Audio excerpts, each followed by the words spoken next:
Welcome to the premiere edition of Your Better Health. I'm Jay Fox, and joining us is Dr. Girraj Bansal, who has been a physician in Central Ohio for almost 40 years. He's a double doctor.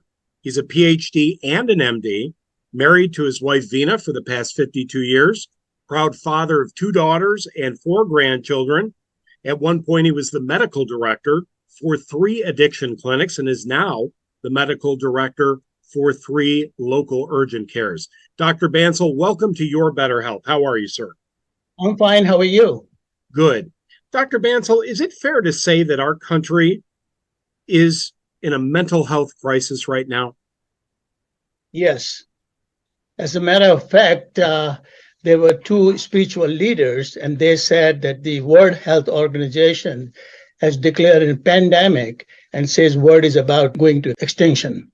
With that in mind, we've talked over the years, many philosophers, that there is a connection between the mind, the body, and the spirit, or the soul, if you will.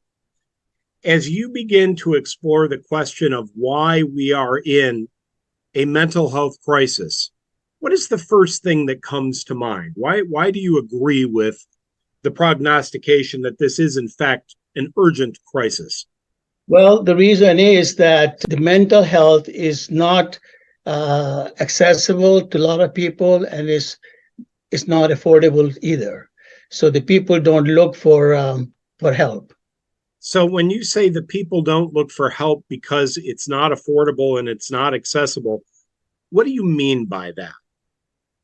Which means that the cost of mental health services each month falls somewhere between the average car payment and the average mortgage payment. And given the high rate of inflation in 2023, they would rather pay their money to buy the food and the gas and just ignore the mental health. For many years, we have focused our attention on physical health, and we treat a variety of ailments every day: cardiovascular disease, cancer, things of that nature. Those are issues that are related to the body.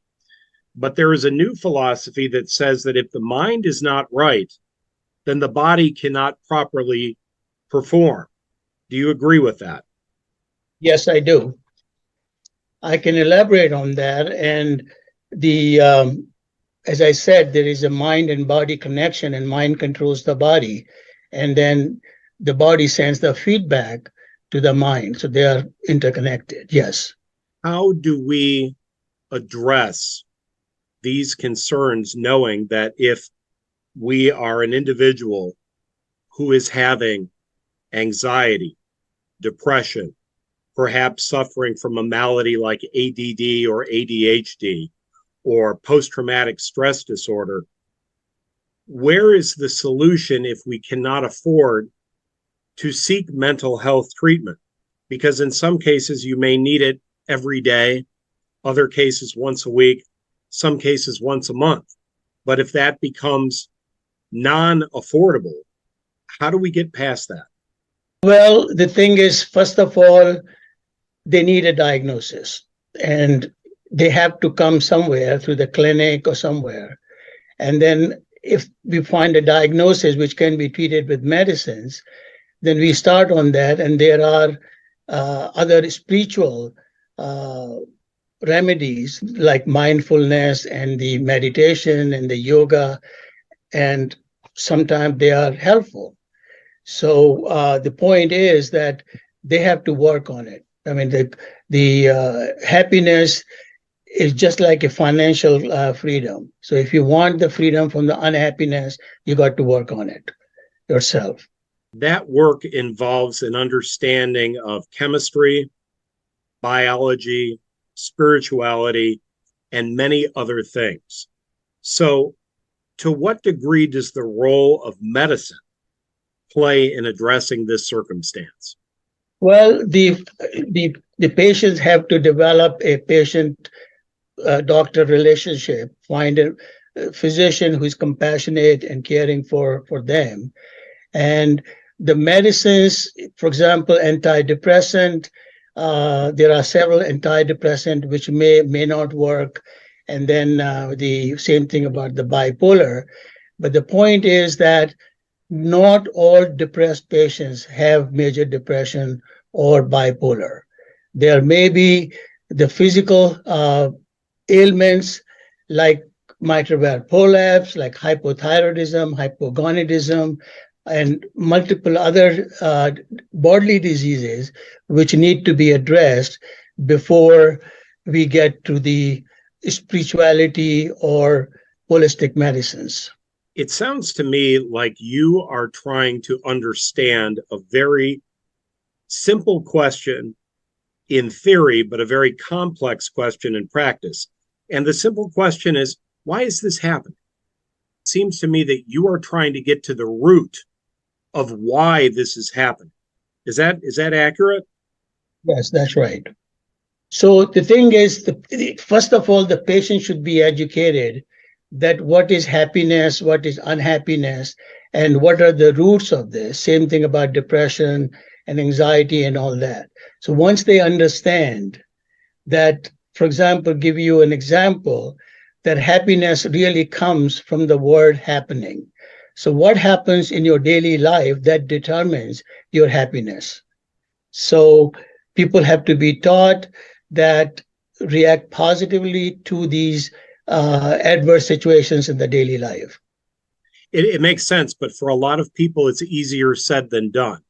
If, for example, you experience death, it's very hard to find the positive in that. Or if you get fired from a job, for example. So how do you put that into practice given those circumstances? Well, the thing is that people should know that things do happen and they have to accept it and they have to move on. I mean, the thing they teach is the detachment from belongings and even your loved ones. And yes, they have to grieve, but there has to be a limit for grieving because you have to move on with your life. So these things do happen and you have got to accept it with grace. Yeah, that's the way to look at it. We have a past, we have a present, and we have a future. How much of our time should be focused on each? Well, nothing should be on the past and nothing should be on the future. It So we should should be right here and right now. exactly right. The past cannot be recovered and the future we cannot predict. So do whatever you can do in the present, enjoy yourself, do your karma right, and move on. What is the first step? If somebody is watching this podcast and they identify with what we're talking about and they say, you know what, I need help. What is the first step that they need to take? Well, as I said, they need to establish a relationship with a psychologist, psychiatrist, or their family physician, and then get the right diagnosis and get on the medicines.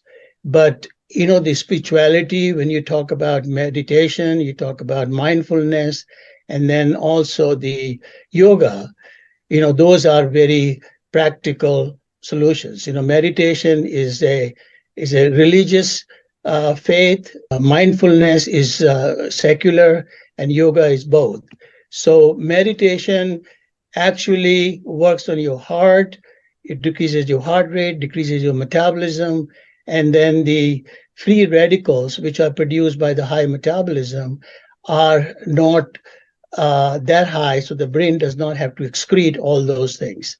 The mindfulness, to me, is a process. It's a process and an action, just like the contraction of the heart or contraction of the bladder. So what happens is that mindfulness is the space and time between the stimulus and the response.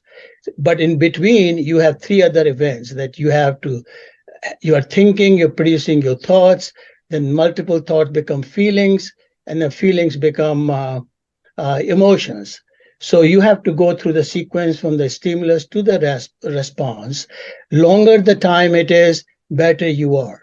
So when I looked at a lot of diseases, the mental diseases like ADHD, bipolar, narcissistic, they all have the impulsiveness. So the impulsiveness is related to the shorter mindfulness.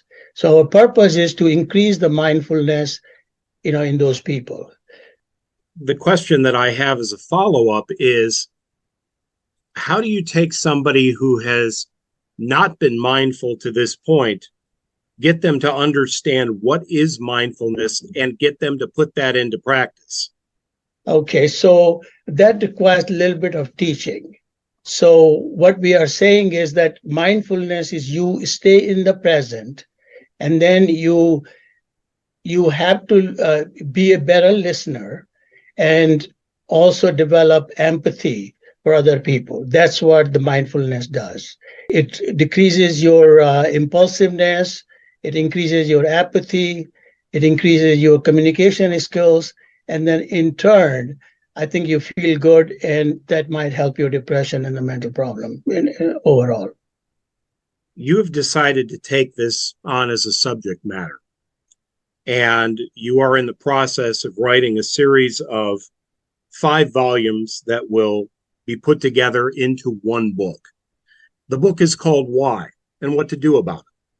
What is the purpose? Why did you decide that this needed to become a project? Well, the purpose of my podcast and the books is actually twofold. And then one is that I was an engineer, and then a medical doctor. I always asked the question that why things happen the way they do. And in that process, I published at least 2 pioneering papers, which are classic. And I carry the same notion to mental health. So what I'm trying to say is that uh, like I have 2 disciplines, and then also I come from two. I'm brought up in 2 cultures, Eastern and Western, and then my 2 passions are golf and gardening. And with that in mind, I will give you some analogies and also the diverse but complementary opinions about uh, how to get the grip with the complex health and social issues. So, so as I said, my one purpose is, as I said, the why. Always ask the question why, because, for example, I remember Einstein once said that where there is a will, there is a way. In other words, what he's saying is, what is your purpose in life? Why this purpose is important to you, and how you're going to accomplish your purpose. The second thing is that, I have faced a lot of challenges, surprises, and then failures in my life. And then you will face the same thing to every step of life. And then you are actually seeking happiness. And the point is how you get that happiness forever. And the happiness is something like if you're unhappy, it seems like the 10 minutes will look like 10 hours. And you would really want to be happy all your life. Now, the way I look at it is, a lot of people, life is very simple. And what happens is we make it complicated ourselves by our five evils, which are lust, anger, pride, greed, and ego. So we have to change our own thinking, and nobody can do it for you. What do you hope that the reader will get out of this book when it's finished? Well, he will get the total picture of his disease, both mind and body. He will know what are the roots of his disease, whether it is genetic or whether it is environmental. And these diseases are actually acquired at the time of conception. So you cannot blame your parents, and you have to take charge of it because nobody else will. And blaming would not help. So, regardless of what the circumstance is, the patient must take responsibility, must be willing to accept that they take responsibility and must be willing to go through the process of change. Otherwise, none of this will work. Is that what I'm understanding? That's exactly right. That's exactly right. Now, what are some of the topics that you're going to cover as we go through this process? Because obviously we've mentioned ADHD and we've mentioned anxiety and depression, but there are many maladies. So what are you planning to cover? Well, to understand uh, even one disease, you got to know the other diseases. Just like Okay. in medicine, they go for 5 years, they teach you everything, and you may just use 5 or 10. So my approach is that I am taking a approach that I am dealing with all the personality traits, personality disorders, including the neurodivergent disorders like autism or dyslexia, Asperger's, and then going into the personality disorder is like talking about borderline personality disorders.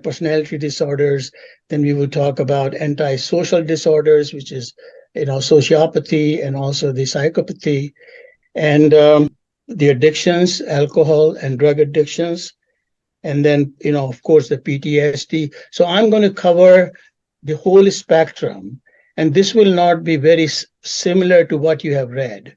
I'm talking about a scientific analysis of every disease. Okay, why these diseases come, what is the biology behind it, what is the neuroimaging done, what the hormones are doing, and so those are the things I'm going to work on. One thing I wanted to mention to you is that uh, previously the mind and body relations were based on five senses: your sight, your smell, your hearing, your taste, and the touch. But now recently the neuroscientists have come up with three other senses, and one of them is proprioception, one is a vestibular sense, and the other one, the most important, is the interoception. And what they are saying is that the interoception sense actually tells you about your gut part of the body, which means the organs below the brain. But then it sends a signal to the brain and how they interact. So there is a lot of things going on in that aspect. When you complete this book, and obviously along the way, what we're going to be doing is we're going to have mini podcasts like this session that we've just completed. Do you plan to take this topic and speak to larger audiences about it in person? Is that part of what you're going to do? Yes, I mean, the I will have local seminars first. Mm-hmm. And there is a alliance which is called the National Alliance of Mental Illness, and they have speakers nationally. And I would like to go there, and then locally they have chapters. We will do that, and then I will promote my books and the podcast and get the message across. So, what are we going to talk about in the next podcast? What can we look forward to? Well, I think there are two things I want to talk about. Well, I mean, mainly the happiness. I'm Mm-hmm. going to the root of the happiness, where the unhappiness comes, where the etymology is of happiness, and then mainly I'm going to talk about happiness. But if the time permits, I may go a little bit of depression. But I think just the topic happiness will take almost 20 to 30 minutes, and that's what I'm going to concentrate on. Before we started the podcast series, you said to me in a private conversation, I'm going to introduce you to your new best friend. And I said, is that you? And you said, no, your new best friend is happiness. Why Yeah. is happiness someone's best friend? Okay, as I just said, that when you are unhappy and you are sitting, I mean, the 10 minutes looks like 10 hours. So what I was going to tell you is that I mean, I have my own share of depression and anxiety. So when I found this friend, and if she goes away for a minute or two, I just become very restless. So I talked to my wife. I said, "Have you seen my friend?" She said, "No." Talked to my daughter. She said, "Have you seen?" "No." Talked to the friend. So I didn't know that you had a friend. So then I said, "Where is she?" So I looked inside and then tried to do the soul searching and found out that the soul is telling me that you got another friend. And that's why this friend got upset. And that friend, I briefly talked to her. Her name is Unhappiness. So what happened is that the my other friend got annoyed. So what I'm trying to say is that in life, even small unhappiness can make you very unhappy. So you have to take control of that. The podcast is called Your Better Health.